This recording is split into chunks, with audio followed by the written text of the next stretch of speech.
po, ngayon assessment po natin yan. Opo. Tapos, every month or twice a month, kakausapin po para alam po yung takbo ng isip niya. Opo. Tapos, ang gagawin na lang po natin, occupational therapy po. Kasi kailangan, ang unang po dapat na matutunan yung survival skills. Opo. Okay. Tapos yung speech niya, nakita ko na hindi rin masyado, hindi siya nagpo-communicate in my eyes. Opo. Nakita ko po Opo, yan. ganun po siya eh. Parang yan lang po. Tapos, mga every year, pwede po natin ipaano yan sa developmental vegetation para may assessment. Kasi ako, treatment yun sa akin, pero hindi po ako pwedeng mag-assess kung nag-improve ba siya, na pwede natin ilipas sa ibang school na regular school. Opo. Pero yung 10 years po, ang hirap i-cope up niya. Nag-stay ka dyan sa Laguna, tutulungan na namin. Lahat na kailangan mo na sa pagpasok, tutulungan na namin para hindi ka, kaya kita kinakausap ngayon para matulungan kita.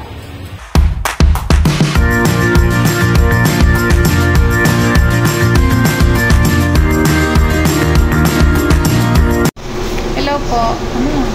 Ayan. Dito po kami ngayon sa Asian Hospital. At nag-try nga po kami magpa-schedule, no, sa developmental page. Hindi po pala talaga basta. It takes months or years bago ka ma-schedule nila. Ayan neto. Waiting po kami dito. Pero nakadalawang na po kami, nakadalawang clinic na, hindi na po sila nag-accept. Then yung isa naman po ay hanggang 13 years old lang. So, nakakuha kami ng schedule, ay hindi, binigyan kami ng schedule pero hindi pa sure. Sa PGH naman yun, October. Dito sa Asian, December next year. Ano net? Dito po kami sa Asian. Hi net. Okay, uwi na po kami ni Ninita kasi galing po kami sa school. Ayan.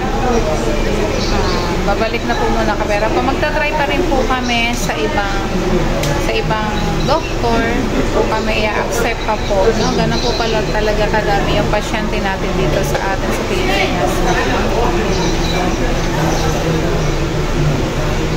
Ayan.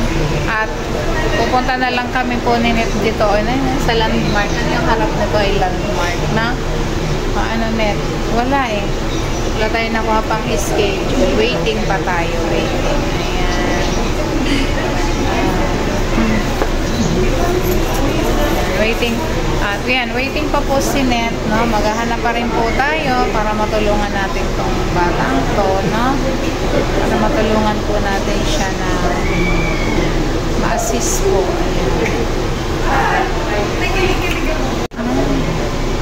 Ayan, shoutout po sa iyo, Ma'am Eds, kay Doc Lexi.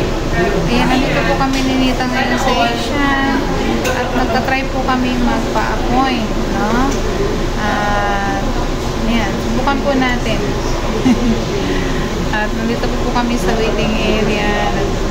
Nagdiretso na po kami kasi ang hirap din pong mag-contact sa hotline. Kaya dumiretso na kami. Malapit din lang naman po sa school. Mga 10 minutes, andito na po kami. Kaya ayan. Yun nga po, wala kami nakuhang schedule. Dahil ganun po pala talaga kahaba. Kaya magagalaw na lang muna kami ni Net dito sa landmark. Halika na Net, dito sa tayo. Manori, tara. Wala, ayan. Bye-bye. Ayan, at dahil nga po hindi kami nakapag-appoint ngayon, punuan. Igagala ko na lang daw siya. Papakainin ko na lang si Ninita. Sama mo gusto ulit? SNR? Favorite niya daw sa SNR. Kung sino-sinaya po kasama niya, gusto niya McDo. Pag ako lang kasama niya, gusto niya SNR. Ayan. Nagutom po kami kaya kakain muna tayo. Kakain daw muna kami bago kami umuwi. At saka may bibilin din po kami sa landmark. Mamaya ko ba yan?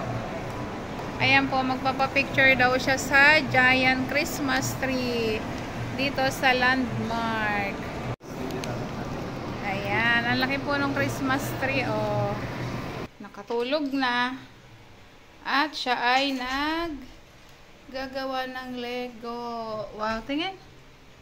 Ganda. At alam mo ba, Net, may dumating na package. Masaya ka ba? Masaya? Wow, masaya. Di ba sabi niya, mayroon kang chocolate? Apa. Wow. Bibigyan mo ako? Apa. Bibigyan mo kami chocolate, ha? Wow, thank you, Ninita. May padala pala sa chocolate.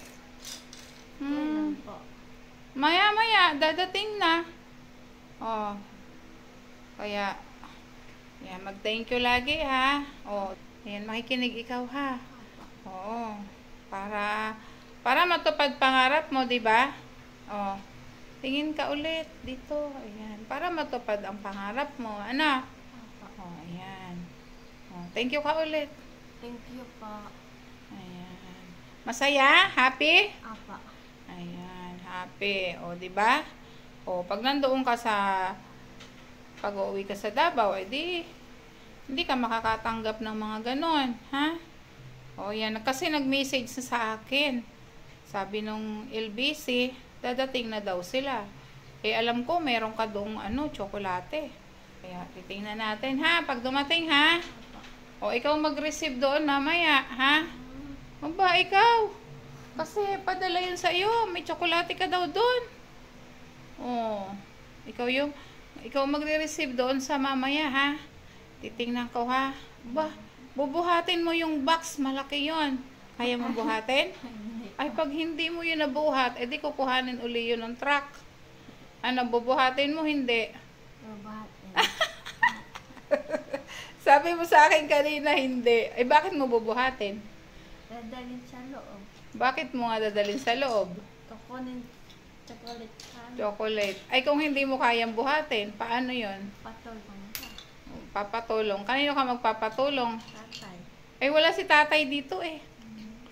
O, kanino ka magpapatulong? Ikaw. Ay, hindi ko rin yung kaya.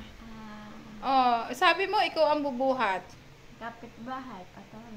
Aba, ay kung wala kapitbahay, mukhang mga sarado.